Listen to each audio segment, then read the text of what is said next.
What anxiety feels like, that's what we're talking about today. Or more so, my own experience with anxiety. I forgot. Okay. So what about anxiety? I just want to share my own personal experience with anxiety. So even though I'm in the field of mental health and maybe self-development and personal growth, anxiety was one of those things that I personally really struggled to understand. Even though you can study it, look at the symptoms, speak to people who have it, but it was just that one thing for me that I really struggled to understand until I experienced it myself. And the way I experienced it was in the form of what I would consider a panic attack or a mild anxiety attack, however you will. It's been a fair few months since it's happened.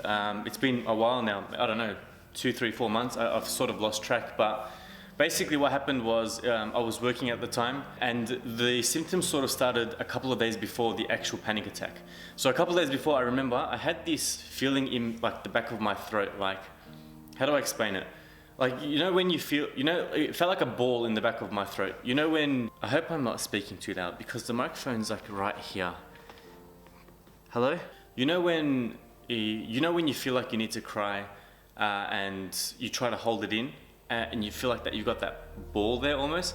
Like it was sort of like that, but I was feeling it randomly. I mean, not that I cry, I'm a man. But like all jokes aside, that's probably the best way I can explain it.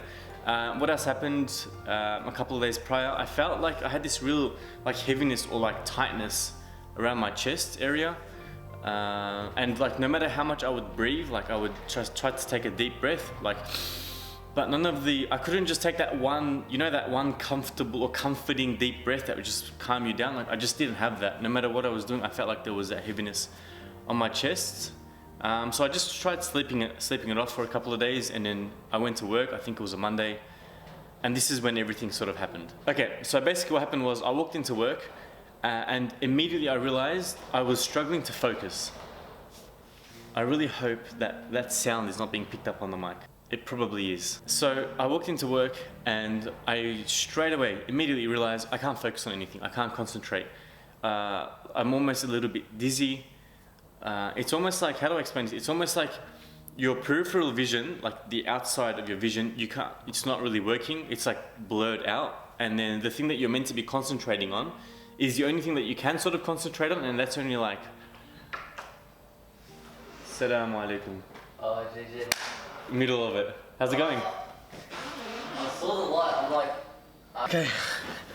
Where was I up to? Oh yes, I was talking about my peripheral vision. Okay, so what else happened? So I felt like my heart was beating pretty heavy, which it was beating fast, and on top of that, I was actually feeling physical pain around my chest. So what happens with anxiety is, or what can happen, is the muscles in your chest sort of just like constrict, if that's the right word, and then you can feel actual pain around your chest. So I was experiencing that, and then the weirdest thing happened. So I went to start my shift, and the things that you normally do with like your eyes closed, like you go and you just get it done regardless, it's super easy.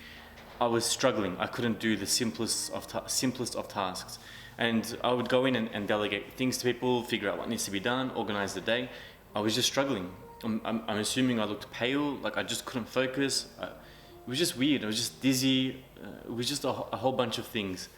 And the people around me noticed that I wasn't feeling well, and even I noticed that. Like I was like, okay, something's wrong here. So I said, well, I'm leaving, and took the day off work, went home and just tried to sleep it off. So I didn't know what it was initially. I just went home, tried sleeping it off. Then I went and saw a psychologist. Before that, I actually spoke to my family. I said, look, these are the things that have happened. I'm actually thinking of seeing a psychologist. So that was maybe the first step, and then they just completely encouraged me. They said, yep, maybe you should. I'm like, well, in anything, the way I think about things is anytime you have an obstacle in front of you, go and speak to somebody who can give you a little bit of guidance or a bit of insight or a bit of clarity, and you don't know what lesson you'll learn from that. So I went and spoke to a psychologist, found out it was anxiety, learned how to control my breathing a little bit better, and since then I've been all good. The reality is it does pop up from time to time, the heart beating fast, or maybe feeling a little bit like not dizzy. I don't get to that stage at all, I think, but it's just sometimes you just don't feel like you can really focus too well, and then you just need to take a break. But really, the breathing, learning how to control your breathing is a huge step. So, alhamdulillah, like, ever since, like literally taking that step has helped me take control of this thing that I'm tackling.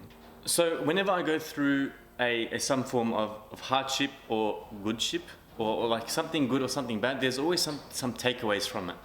And from this experience, from my anxiety experience, I had, I think, at least 2 takeaways. The first thing was, I'm not immune. I'm definitely not immune. And the ironic thing is, I'm in this space. I'm in the mental health, self-development, personal growth, or like studying anxiety, depression. Like I'm meant to be helping people in this field. But then I went and experienced something like this, so I'm definitely not immune. And that's actually a good thing to understand. And secondly, I took a step towards getting some help or getting some assistance. As a guy, I don't want to open up. I don't want to talk about my feelings. I don't want to talk about my emotions. I don't want to talk about what's going on in my mind. I just want to sweep it under the rug and keep going. Do you know what I mean? Like it's just a guy thing. I just don't want to deal with these things. But I guess having the self-awareness, to go back to point 1, can I just mute this very quickly, please, Haji? But it's having the self-awareness to know, okay, well, I'm a guy, I don't really want to talk about things, but the right step to do is, well, take this step, speak to someone. Speak to someone who knows something, speak to someone who can guide you, speak to a mentor. And I guess, like I said, having that self-awareness of knowing that even though they conflict, you know what's right, you know what's wrong, and you take a step accordingly. But, I'm a guy at the end of the day, and it's a reality. We don't really want to talk about what's going on, especially feelings and emotions. But alhamdulillah, like I'm honestly really happy that I took that step. I've sort of just put my, I guess, if you will, my ego or my pride aside. Even though I'm in this field, even though I tell people that you need to seek help, it's easier said than done, really. But alhamdulillah, I took that step, I saw someone, it's helped me, and now hopefully I can help some other people. Okay, so this was my first video back in a very, very long time. I will get back into it slowly, inshallah.